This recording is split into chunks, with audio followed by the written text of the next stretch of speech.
Chapter 7. The Word and the Truth in the Field of Power and Politics. Kalima and Truth in the Arena of Authority and Politics. All praise is due to God, in whose hand is the dominion of the heavens and the earth. He honors whom he wills by his word and abases whom he wills by his justice.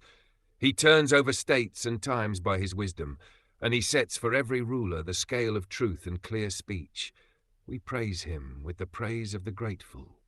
We seek his help as believers do. We bear witness that there is no deity but God alone, with no partner. And we bear witness that Muhammad is his servant and messenger, sent with the word of truth to establish justice upon the earth. Introduction. Power is the greatest test of the word. In the field of politics, speech becomes either the instrument of truth or the weapon of falsehood. Many governments began with the sword but fell through the word of lies.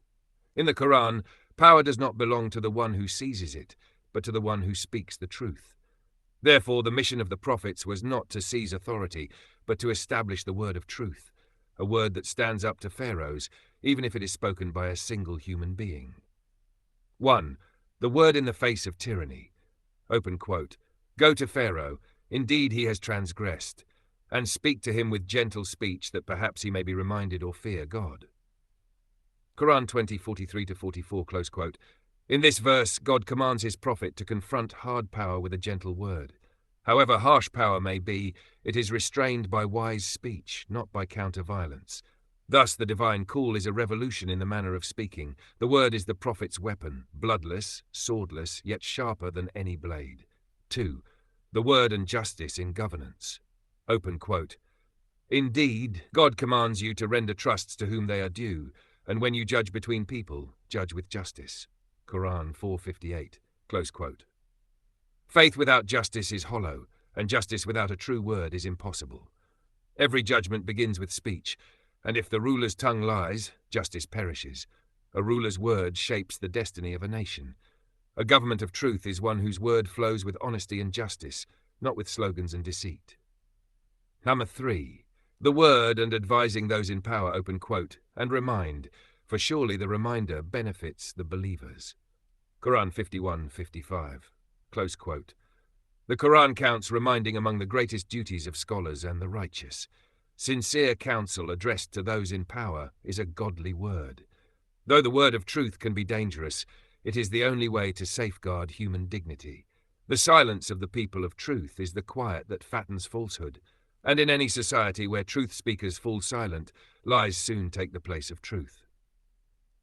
4. Quranic politics and the tongue of God consciousness. Open quote. O you who believe, be mindful of God and speak a word that is straight and sound. Quran 33:70. Close quote. Politics stems from the root sasa yasusu, meaning to manage and reform people's affairs justly and equitably, to fulfill their fundamental needs, security, sustenance, freedom of speech, and social justice. The beginning of all of this is the word. Today, however, politics has become a borderland of lies and empty promises.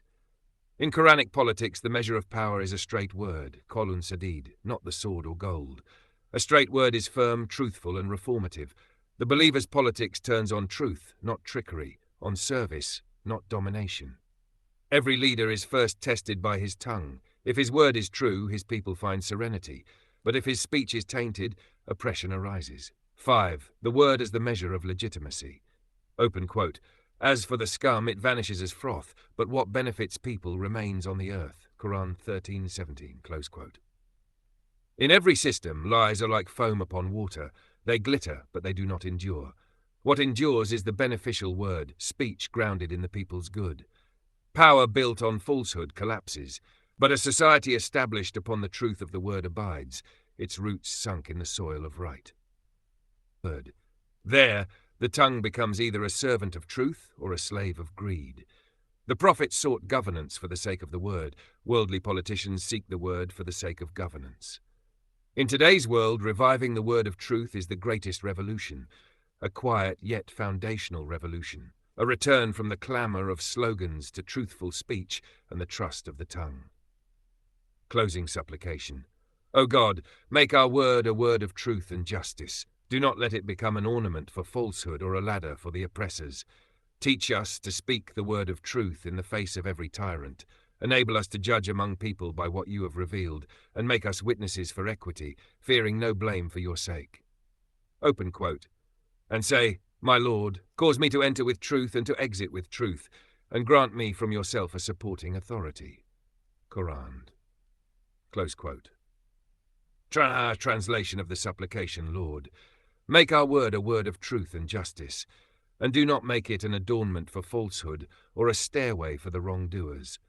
Teach us to speak the truth before every tyrant, to judge among people by what you have sent down, and to be witnesses to justice, unafraid of the blame of any blamer for your sake. Date 14/4/88.